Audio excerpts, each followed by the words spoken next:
Hello, हमें question given है। हमें दिया गया है कि tan inverse x plus one plus cot inverse one upon x minus one equal to में tan इनवर्स 8/31 के लिए x के संभव मानों का योगफल आपको बताना है कितना हो जाएगा।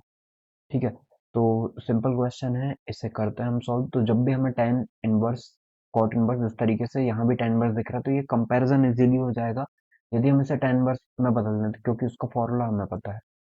तो tan inverse x plus one जो लिखा है वो लिख लेते हैं सबसे पहले। ये कॉट इनवर्स है, कॉट इनवर्स वन अपॉन में x plus x minus one equal to में tan इनवर्स 8/31। इसके लिए हमें एक्स की मतलब ये इनवर्स ट्रिगोनोमेट्रिक इक्वेशन टाइप का क्वेश्चन हो गया। तो कॉट आपको पता है, जब भी cot inverse one by x है तो इसे हम tan इनवर्स एक्स लिख सकते हैं। ठीक है, तो रेसिप्रोकल करके लिख देते हैं। एक्स प्लस वन है ये, और ये हो जाएगा tan inverse x minus one equal to में tan इनवर्स 8/31। अब tan x plus tan y या tan a plus tan b, tan inverse a plus tan inverse b वाला फॉर्मूला लगाएं तो क्या होता है? tan inverse a plus b upon में one minus a into b. ठीक है, यही हो जाता है। तो ये हमने फॉर्मूला लगा दिया। ये किसके इक्वल हो जाएगा? ये हो जाएगा tan इनवर्स 8/31 के इक्वल। अब हम यहाँ पे देखें तो वन से प्लस वन से ये प्लस वन से माइनस वन कैंसिल आउट हो गया, तो ऊपर आ जाएगा tan इनवर्स 2x अपॉन में one minus x plus one और एक्स माइनस वन। ऐसे क्या लिख सकते हैं? ए प्लस बी ए माइनस बी जैसे दिख रहा है। ये हो जाएगा एक्स स्क्वायर माइनस वन का स्क्वायर। ठीक है, तो ये वाला माइनस अंदर मल्टीप्लाई कर देते हैं तो प्लस का वन हो जाएगा इक्वल टू में 8/31 है ये। अब ऊपर देखें हम तो 2x अपॉन में one minus x square plus मतलब प्लस वन हो गया है। यदि इसको देखें तो टू माइनस एक्स स्क्वायर हो जाएगा। लेकिन अभी हम इसको और इसको सॉल्व करें तो ऊपर क्या दिख रहा है हमें? 2x। ठीक है, तो बोथ साइड tan ले लेते हैं। tan लेंगे तो ये tan वर्स हट जाएगा, या कंपैरिजन कर लें तो टू अपॉन में two minus x square equal हो जाएगा किसके? 8/31 के। ठीक है, तो अब क्रॉस मल्टीप्लाई के अलावा और दूसरा ऑप्शन नहीं है, तो मल्टीप्लाई कर देते हैं। टू से ये फोर टाइम कैंसिल आउट करते हैं तो ये 31x होगा इक्वल टू में हो जाएगा 8 - 4x square. Four x square इस तरफ आ जाएगा और प्लस का 31x है और माइनस का 8 है इक्वल टू में 0 हो गया ये। ठीक है, तो यहाँ पर इसे सॉल्व करना चाहें हम तो मल्टीप्लाई 32 हो जाएगा। ठीक है, तो 4x स्क्वायर प्लस, तो यहाँ पे 32x माइनस एक्स कर देते हैं तो ये 31 आ गया माइनस का 8 इक्वल टू में 0। मल्टीप्लाई करने पे 32 आ रहा है माइनस का, और प्लस करने पे 31x आ जाएगा माइनस करने पे। तो 4x कॉमन निकालें तो x प्लस 8 हो जाएगा, और माइनस वन कॉमन निकालें तो x प्लस 8 हो जाएगा इक्वल टू में 0। तो x प्लस 8 कॉमन निकल गया, अंदर बचा है 4x minus one equal to में 0। तो x इक्वल टू में -8 और x इक्वल टू में 1/4, ये दो वैल्यूज आ गई हैं। तो अब हम देखते हैं, यदि हमने x इक्वल टू में 1/4 कंसिडर किया तो कितना आ जाएगा ये? क्योंकि tan inverse x plus one किसे बिलोंग करेगा? ये करेगा, देखिए x प्लस वन है ये। ठीक है, तो ये 1/4 है। तो 1/4 को हमें देखना है, क्यों? एक एक वैल्यू देख रहे हैं ना हम, ये सेटिस्फाई करेगा या नहीं, मतलब इतनी वैल्यूज आप आ सकती है या नहीं आ सकती, वो देख रहे हैं। तो x के कितने पॉसिबल वैल्यूज हो सकती हैं? यदि हम यहाँ पे देखें तो x की वैल्यू कितनी है? 1/4 है। तो 1/4 प्लस वन, मतलब ये पॉजिटिव वैल्यू आ रही है। पॉजिटिव वैल्यू मतलब जीरो से π/2 लेना पड़ेगा हमें। ठीक है, इस पे पॉजिटिव रहेगा क्योंकि ये भी पॉजिटिव है, तो जीरो से π/2 वैल्यू होगी इसकी। ठीक है, और कॉट इनवर्स के लिए देखें तो हम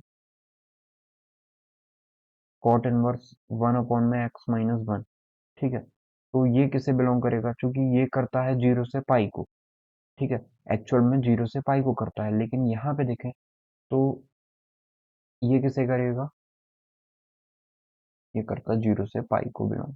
ठीक है, लेकिन यहाँ से यहाँ तक वैल्यू सारी पॉजिटिव वैल्यू आती है और यहाँ से यहाँ तक नेगेटिव वैल्यू आती है, और हम देख रहे हैं आप यहाँ पे यदि 1/4 रखेंगे तो वो 1 से छोटा है, मतलब नेगेटिव वैल्यू ही आएगी। नेगेटिव वैल्यू मतलब ये किससे बिलोंग करेगा, ये बिलोंग करेगा π/2 से पाई तक।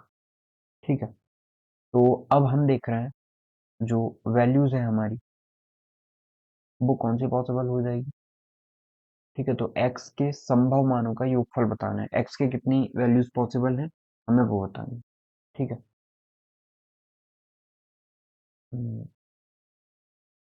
x के संभव मानों का योगफल, तो x के ये यदि मान हम लेते हैं तो ये कितना आ जाएगा, दोनों वैल्यूज -8 + 1/4, मतलब 32, 32 में से एक जाएगा तो दो ही वैल्यू है ना, 31/4, और यही आंसर दिख रहा है।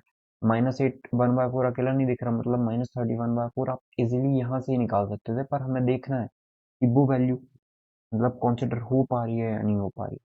ठीक है, तो जो हमारी वैल्यूज हो जाएंगी दोनों का सम वो कितना हो जाएगा, -31/4। ठीक है,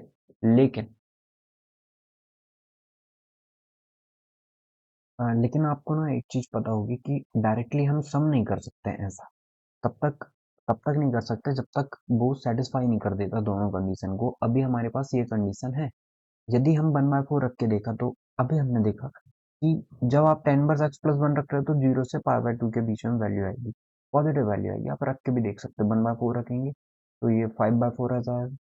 ठीक है, 5/4 मतलब 5/4 पॉजिटिव ना, पॉजिटिव मतलब वो वैल्यू 0 से π/2 तक रहेगी,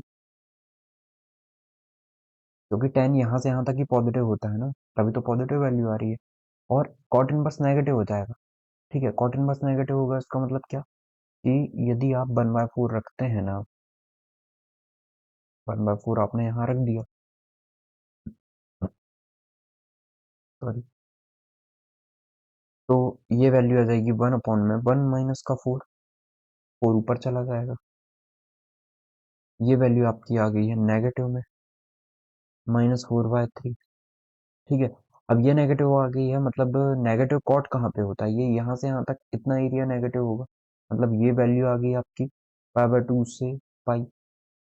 ठीक है, ये वैल्यू π/2 से पाई आई है। अब राइट साइड देखें हम ये, तो राइट साइड देखने में हमें सिंपली समझ में आ रहा है कि ये वैल्यू नेगेटिव है, पॉजिटिव है आपकी, मतलब ये भी आपकी कहाँ से कहाँ तक बिलोंग करेगी, 0 से π/2 तक। तो ये 0 से π/2 तक बिलोंग कर रहा है, लेकिन ये जो वैल्यू है आपकी, दोनों को ऐड करेंगे हम तो ये तो π/2 से बड़ी आ गई, ये वैल्यू π/2 से बड़ी आ रही है।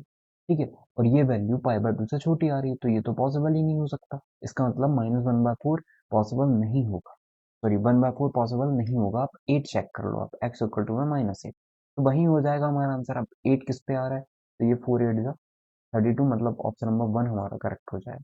ठीक है, -8 डायरेक्टली, लेकिन आपको चेक करना है ये भी करेक्टली है या नहीं। तो आप देखेंगे -8 रखा तो ये भी नेगेटिव आ गई, नेगेटिव आ गई मतलब ये वैल्यू कहाँ से कहाँ तक आ रही है, -π/2 से 0 तक। ठीक है, और ये वैल्यू कहाँ से कहाँ तक आएगी, जब आपने -8 रखा तो -8 मतलब ये भी नेगेटिव, ये नेगेटिव मतलब π/2 से पाई।